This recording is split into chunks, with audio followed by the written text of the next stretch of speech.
Untuk belajar marilah kita berdoa mulai.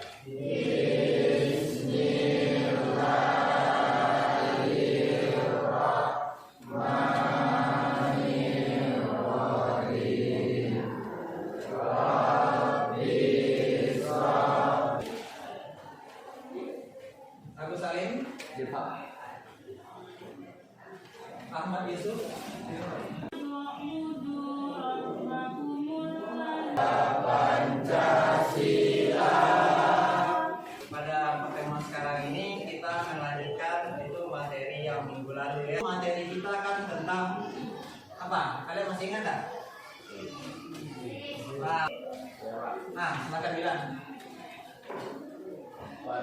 Perang Vietnam adalah perang saudara yang terjadi di Vietnam Utara dengan Vietnam Selatan yang diakibatkan oleh perang Vietnam. Vietnam ini ada kaitannya nanti dengan materi kita minggu ini. Kita sekarang ini lanjutannya masih ada kaitannya nanti dengan yang minggu yang lalu. Itu kita masuk kepada runtuhnya USSR atau Uni Soviet.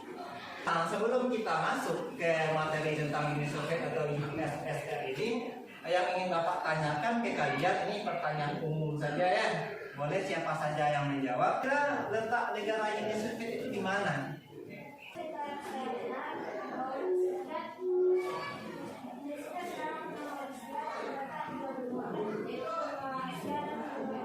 Ya, betul sekali. Itu adalah di antara dua benua ya. Uni Soviet ini terletak di benua Asia ada, dan sebagian lagi juga nanti ada di benua Eropa. Tapi kebanyakan wilayah ya, kalau wilayah secara geografis ini bukan secara politik. Ini Uni Soviet ini kebanyakan berada di benua Asia. Nah, pertanyaan Bapak yang kedua kaitannya juga nanti dengan pertanyaan yang pertama. Pernah tak kalian mendengar istilah komunisme? Ya, komunisme ini adalah sebuah ideologi. Tahu ideologi? Indonesia termasuk negara komunisme atau tidak? Tidak. Berarti kalau ideologi kita sebagai warga negara Indonesia, apa ideologi negara kita? Pancasila, demokrasi Pancasila. Salah satu ideologi yang membuat orang-orang luar itu iri dengan negara kita. Indonesia. Kenapa? Karena Indonesia ini ideologinya Pancasila. Kita berbeda-beda ya. Kita dari Sabang sampai Merauke itu sukunya banyak ya. Kita Minang, di Minangkabau, ada Batak di Sumatera Utara. Tapi pernah nggak terjadi perang saudara yang begitu hebat antar suku di Indonesia? Tidak pernah. Tapi kalau kita contohkan ke negara-negara Eropa yang multi etnis, itu negara-negara tersebut hampir tidak ada sekarang ini. Inilah yang patut kita banggakan dari negara kita ya. Kita harus menjaga toleransi nanti apakah itu antar suku, apakah itu nanti antar agama. Itulah yang menyebabkan negara kita masih ada sampai sekarang. Mungkin sebelum kita masuk ke materi yang ingin Bapak tanya, apakah negara kita pernah terpengaruh oleh ideologi komunis? Nah, coba katakan, pernah atau tidak? Pernah. Nah, di Indonesia di masa lalu itu pernah terjadi peristiwa gerakan 30 September. Kalau memang ya ideologi itu ada sampai sekarang, apa yang terjadi di negara kita? Sama seperti Korea Utara. Bagus Putri. Di komunisme kebanyakan mereka ateis. Nah, Bapak tidak akan lihat kalian yang berhijab ini ke sekolah. Kita tidak akan mengaji lagi waktu mulai pembelajaran. Itulah yang terjadi di negara-negara tersebut. Itulah sedikit penghantar sebelum kita masuk ke materi. Jadi seperti yang kalian lihat ini adalah materi kita hari ini tentang runtuhnya USSR. Berarti USSR ini adalah nama lain dari Uni Soviet ya. Mungkin kalian cuma familiarnya dengan tujuan pembelajaran kita hari ini adalah melalui pembelajaran pendekatan saintifik menggunakan model pembelajaran problem-based learning. Itu kalian bisa mengevaluasi peristiwa kontemporer tentang USSR dengan rasa ingin tahu tentang manfaat pembelajarannya. Keterampilan yang ketiga nanti itu adalah penilaian sikap. Tanggal 13 Desember 1922 dan ini kemudian membentuk UNIR. Dari video tersebut, informasi apa yang bisa kalian dapatkan dari video yang ditampilkan di depan tadi? Ya, silakan kalian. Kerajaan dipimpin oleh seorang san, raja, hingga akhirnya pada Revolusi Oktober tahun 1919 pemerintah san dipilihkan oleh masyarakat komunis dipimpin oleh Indonesia. Ya, bagus kalian. Ini sebelum menjadi sebuah negara, awalnya itu adalah kerajaan Rusia dipimpin oleh seorang tsar. Tsar ini gelar. Kalau misalkan tsar ini ada di Indonesia, sebutannya apa? Tsar ini ya kalau nggak raja, kalau nggak sultan. Sampai di sini ada nggak yang ingin kalian tanyakan? Ada 5 kelompok ini ya. Ada 5 kelompok. Nanti ada 2 lagi. Jadi masalah yang akan kita ambil nanti dari pembelajaran dari sisi kelompok kalian. Yang pertama itu nanti itu adalah tentang lahirnya atau lahirnya USSR atau Uni Soviet. Itu nanti tentang perkembangan Uni Soviet. Berarti ini ketika negara Uni Soviet mulai ada. Dan kalian nanti akan dapat bagi per kelompok. Dalam kelompok 1 itu ada Adrian Surat, Agus Salim, 1, 2, 3, 4, 5. Dalam kelompok akan menyebut bahan ajaran APD ya, dari lahirnya sama kayak sejarah ini kan cerita sejarahnya kan lahir berkembang runtuh. Jadi kalian bagi-bagi peran ini. Siapa yang mencari, siapa yang merangkum nanti ya. Cara kerjanya nanti ada yang cari dengan apa? Dengan ajar, ada yang mencari bahan. Oke. Tapi kalau ada kalian ragu nanti tanyakan ke bapaknya. Yang dari lahir sampai itu karena carinya bahan belajarnya kan sudah juga di sini yang juga Bapak mengharapkan di sini ya ada sedikit perbedaan dengan yang ke-6-nya karena ke-6 kemarin kita belum terlalu konseptual kan apa yang Bapak kasih itu nanti apakah pada waktu itu kita sudah memiliki hubungan dengan Indonesia ya. Ini kelompok 5 yang terakhir sudah ya.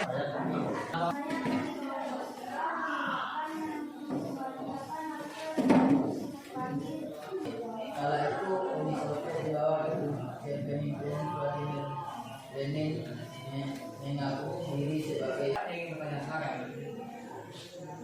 Jadi yang bertanya dicatat tulisannya Bapak juga akan ikut merangkum apa yang akan ditanyakan. Assalamualaikum warahmatullahi wabarakatuh. Waalaikumsalam warahmatullahi wabarakatuh. Saya selaku perwakilan kelompok 2 yang bertanya bagaimana perkembangan negara Uni Soviet di bawah kekuasaan Joseph Stalin. Assalamualaikum warahmatullahi wabarakatuh. Waalaikumsalam warahmatullahi wabarakatuh. Saya perwakilan dari kelompok 5 ingin bertanya kepada kelompok 3. Bagaimana hubungan Uni Soviet dengan Indonesia pada masa Orde Lama atau pemerintahan Soekarno? Perkembangan negara Uni Soviet pada masa Stalin. Baik, saya jawab. Uni Soviet yang awalnya memiliki paham sosialisme berkembang menjadi paham komunisme.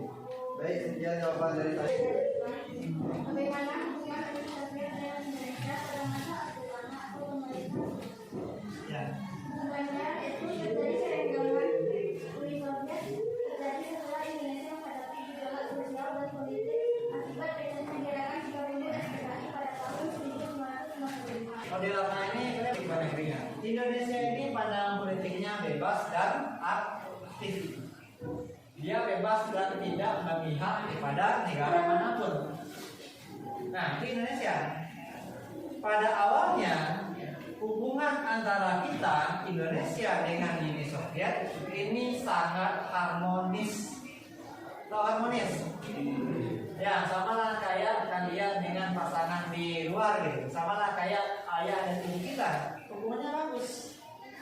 Apa buktinya? Pada masa pemerintah Orde Lama itu muncul partai besar ya. Salah satu partai besar yang bernama PKI. Nah, PKI ini kepanjangannya kalian harus tahu itu. Coba si Ibnu, apa kepanjangannya?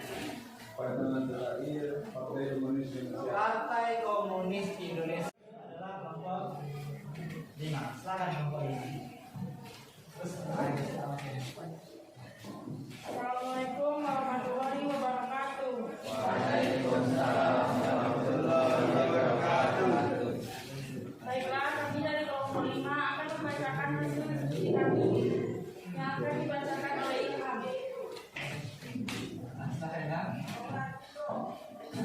Akhirnya berdasarkan atau Uni Soviet. Sebelum Uni Soviet berdiri, negara sudah pernah mengundang Tujuan dari dilaksanakan konsep kita yaitu akan menjadi awal kehadiran total Uni Soviet. 4. Rosmat atau keterbukaan. Rosmat di Uni Soviet yang mereka memiliki hak milik atas suatu barang dan perusahaan swasta.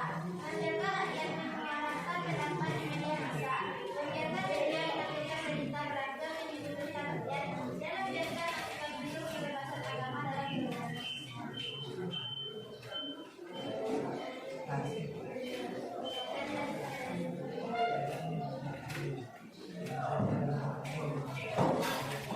Baiklah, hanya itu hasil diskusi kami. Apakah ada dari kelompok lain yang ingin bertanya?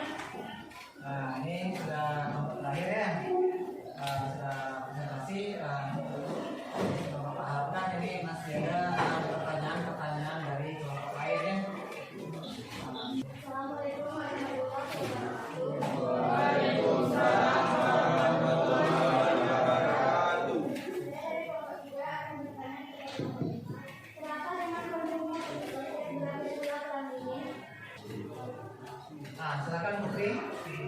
Bagaimana hubungan Indonesia dengan Rusia setelah bencana Uni Soviet?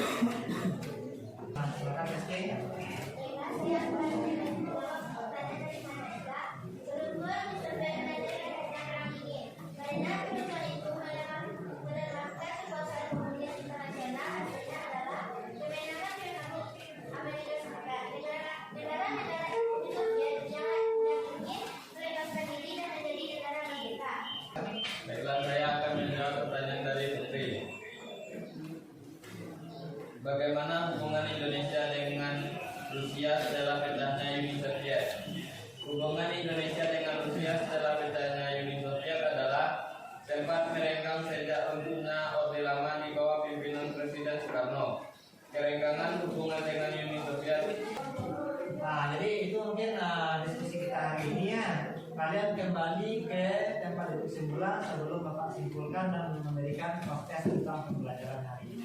Kemudian diskusi kita hari ini, tapi untuk penguatannya lagi ya, untuk penguatan kita supaya materi ini memang iya benar-benar kalian pahami, itu kita mengadakan post test itu akan membagikan KPD. Pendataan ini paling lama ini cuma sekitar 5 atau 7 menit. Silakan kita bilang dijemput ke depan dan dibagikan ke teman-temannya.